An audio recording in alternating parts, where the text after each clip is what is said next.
Bienvenue sur Paris Web TV, j'espère que vous allez bien. C'est encore l'hiver, on s'en rend bien compte, sauf qu'ici il fait très chaud. Et pour que cette chaleur soit beaucoup plus agréable, pour que je me sente beaucoup moins seul, mon invité aujourd'hui est Elena Brokolic. Bonjour. Bonjour, ça va? Très bien, oui. Bon, c'est une bonne nouvelle ça. Bonne nouvelle parce qu'il arrive des fois que des artistes viennent, n'aillent pas bien. D'accord. Ouais, que le fait d'aller sur scène, c'est simplement parce qu'ils ne vont pas bien qu'ils extériorisent tout sur scène. Et malgré ça, vous avez, c'est ce que j'ai lu dans votre biographie, été enfermé dans un couvent carmélite pendant 7 ans. Pendant 7 ans, en effet. Alors la première question est simple, pourquoi? Eh ben, j'ai été enfermée dans un couvent de carmélites, comme beaucoup de femmes en France actuellement, qui sont toujours dans ces couvents. Et j'en suis sortie pour faire de la scène. D'accord. Alors moi j'ai vu votre spectacle. On ne sait pas trop si vous êtes dans le sketch ou le stand-up. Vous dites que c'est les deux? Un peu des deux, oui. C'est vrai que je cherche beaucoup l'interaction du public, parce que c'est un spectacle participatif, on va dire. Oui, et très participatif. Très participatif. Et par moments, un peu de respiration pour le public, je fais des sketchs. Est-ce que vous avez peur que les gens ne soient pas là ou ne suivent pas ce que vous faites? Non, pas du tout, c'est un désir de communiquer. J'ai pas beaucoup d'amis. Mais vous communiquez énormément quoi, sur scène. C'est-à-dire que on n'a pas le choix. C'est-à-dire que, vous savez, souvent, on hésite à aller au premier rang, parce qu'on se dit « Ah, il y a un truc qui va me tomber dessus », alors que dans votre spectacle, ça peut arriver aussi au type qui est au bout de la salle. Ah bah oui, dans l'égalité, l'équité quand même. Ouais. Vous parlez beaucoup des rapports hommes-femmes, mais surtout de votre syndrome Bridget Jones un peu. Ah bon, vous trouvez? Ouais, je trouve. Ouais. Les rencontres sur Internet, etc. Ouais, c'est vrai. Alors, ce sont des sujets de société, c'est pas du tout un reproche parce que chez vous, dans votre spectacle, c'est super marginal, c'est super bien mené, c'est bien écrit, c'est drôle. Et effectivement, l'interactivité avec le public, elle peut gêner un peu, mais vous savez bien le faire. Après, c'est vrai que je réduis, c'est en fonction de la salle, c'est en fonction de l'humeur, c'est en fonction... Parce qu'il m'arrive aussi de jouer, je fais l'exercice quand même, de jouer sans aucune interaction.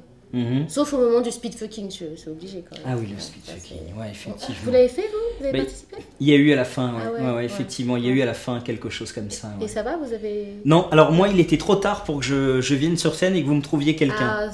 Je suis désolée. Oui, alors que je comptais sur vous, quoi, à un moment donné. Pardon. J'ai cru que vous alliez me sauver. Je vous ai pas fait un truc après le spectacle? Non. Ah oui, non. Absolument rien. Okay. Non, enfin si vous me proposiez une petite proposition indécente devant tout le monde, parce que j'étais le seul à avoir payé ma place. Vous étiez le seul? Oui, ce soir-là, il paraît. Ah oui, il n'y a pas beaucoup de monde. Oui, c'est vrai. Ceux qui payent, je les suce, oui, c'est vrai. Ah oui, voilà, exactement. Et moi, je n'ai pas eu cette chance. Voilà. Tout à l'heure, il n'y a pas de souci. Ah oui, d'accord. Bon, formidable. Vous écrivez toute seule?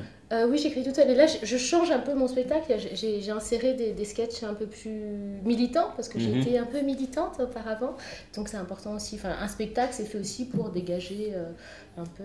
Mais pas obligatoirement pour coucher avec son public. Non, pas forcément. Non. Vous cherchez pas à être connu pour ramasser un maximum de mecs. Si ça peut aider. Même, ça peut aider, c'est pas mal ça aussi. Ouais. Mais bon, je suis déjà avec quelqu'un, donc en plus, vous avez quelqu'un. Ouais. Donc c'est complètement barge votre spectacle finalement. C'est efficace. Oui, c'est efficace. On y croit en plus. On y croit vraiment. Ah, on y croit à quoi? Ah oui, on y croit. On croit vraiment que vous êtes seul, que vous cherchez l'homme de votre vie sur scène. Ouais, vraiment. D'accord, c'est ce que je joue bien. Ah oui, c'est bien à gagner. Ouais. Alors, vous avez d'autres activités en particulier? J'ai relevé les clowns du bitume. C'est quelque chose qui fonctionne toujours? Non, les clowns du bitume. Si maintenant, de temps en temps, on fait un duo avec une humoriste qui s'appelle Rachida Bari. On joue dans un spectacle qui s'appelle La Fabrique du Macadam régulièrement. On fait des clowns wesh avec un metteur en scène qui s'appelle Jean-Mathieu Four. Donc dans La Fabrique du Macadam, on est une 50aine d'artistes, c'est pluridisciplinaire, c'est un peu barge comme spectacle. Sinon, je monte des plateaux d'humoristes qui s'appellent l'épopée comique. De temps en temps, c'est ponctuel, c'est dans des villes, on vient et on raconte un peu l'histoire de l'humour sur 2 heures, 3 heures. Ça dure longtemps, les gens sont contents. Donc, ils sont joyeux. Ils sont joyeux. Ouais. Ils sont bourrés surtout.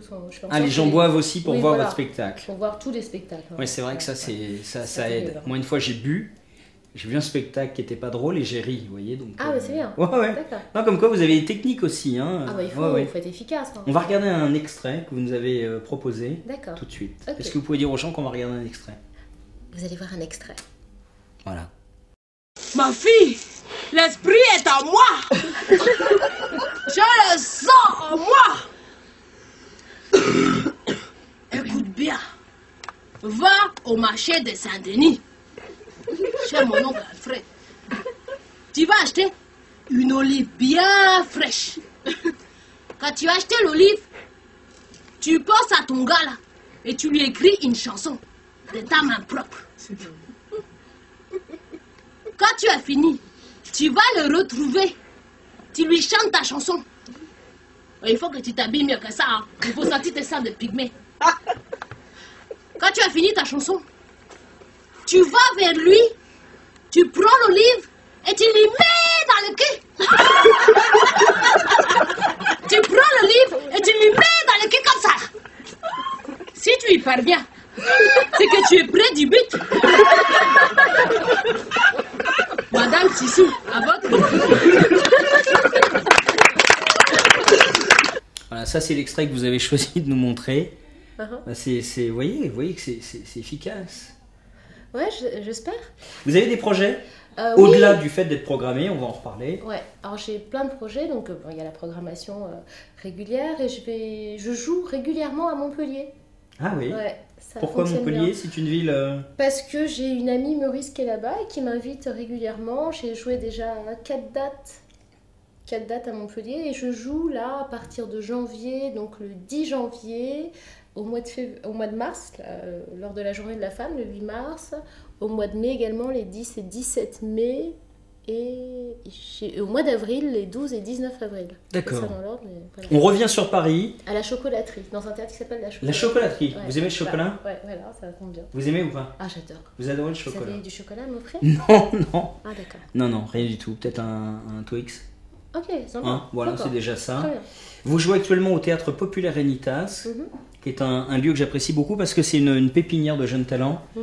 C'est un des rares théâtres où on ne paye pas pour jouer, où les conditions sont plutôt sympas, la scène est agréable et la renommée est bonne. Ça va? Et on y est vous très êtes bien. d'accord? Ah, je suis parfaitement d'accord. Alors vous jouez quand? On peut vous voir quand et à quelle heure? Alors je joue le jour des enfants, Le mercredi. tous les mercredis à 20h. Voilà. Et on peut venir avec ses enfants? C'est déconseillé. Oui, vous le marquez au moins de 16 ans. Au moins de 16 ans, oui. Ah ouais. Ouais. Ouais, c'est vrai, je me suis posé la question. Bon, j'ai un peu plus de 16 ans quand même. Hein. Ah, vous les faites Ouais, pas. ah, je vous vous les fais faites merci. pas. Oui, oui. Mais alors, je suis venu, effectivement, oui, il faut. C'est un public averti. Ah oui, quand même, un petit peu, parce que justement, je voudrais pas. Enfin, je fais de l'éducation sexuelle auprès des jeunes, c'est vrai. Simplement, là, les propos, je m'éclate un peu, donc avec ta petite bouche et tes grosses dents, non, elle m'a pompé comme un castor, j'ai mal à la bite, voilà, c'est pas, j'ai pas envie que des enfants de 10 ans entendent ça. Non. Puis encore moins des enfants qui regardent ça sur une web TV, quoi. Exactement. Ouais. Voilà. C'est sûr. En effet. Non, comme ça, on va être obligé de mettre le petit logo. On n'avait encore pas mis de petit logo interdit aux moins de 16 ans. Mais c'est une métaphore, c'est vrai qu'ils saisissent pas toujours. J'ai Non. eu des enfants. Après, il y a plein de métaphores. Ah, vous avez des enfants, vous êtes maman? Il y a des enfants qui viennent. Ah oui, il y a des enfants qui viennent, mais non, vous les n'êtes pas miens maman. sont... Si, je suis maman. Vous êtes maman? Ils sont à la DAS. Ah d'accord. Ouais, bah, je suis comédienne, ça coûte moins cher. Oui, c'est sûr. Voilà. Et alors, on a une petite tradition qui consiste à ce que vous regardiez la caméra et que vous fassiez une déclaration d'amour à la ville de Paris. Une déclaration d'amour à la ville de Paris. Paris, je suis née à Paris, dans le 14e. Puis je suis partie vers le 9-3. Tu n'as pas voulu de moi, mais me revoilà. Je vais faire dédicacer la fiche d'Elena Brokolic, je vous prête mon stylo. Comme ça, vous allez pouvoir faire une petite dédicace, un petit mot à un téléspectateur qui regarde et qui va pouvoir la voir chez lui. Voilà. Allez-y, un petit mot, une petite dédicace, un petit truc sympa. Avec mes grosses lèvres, là, dégueulasse. Ah oui, ça c'est... C'est glamour, ça. Oui, c'est glamour. Ah oui, pas c'est très glamour. À bon entendeur. Vous allez pouvoir gagner cette feuille, mesdames, messieurs, avec le petit mot d'Elena Brokolic. C'est un peu dégueu. Ah oui, non, c'est très beau. Non, puis c'est très original. Il n'y en aura pas deux. Vous êtes sur Paris Web TV. Si vous souhaitez en savoir plus, rendez-vous également sur le www.sebastienjoel.fr. Notre invitée était Elena Brokolic. Ça ne s'invente pas. Allez la voir sur scène et je vous dis à la semaine prochaine. Au revoir. C'est génial, j'adore ce que vous faites. Puis ça, c'est beau en plus. Ça, c'est très très beau. Très très beau.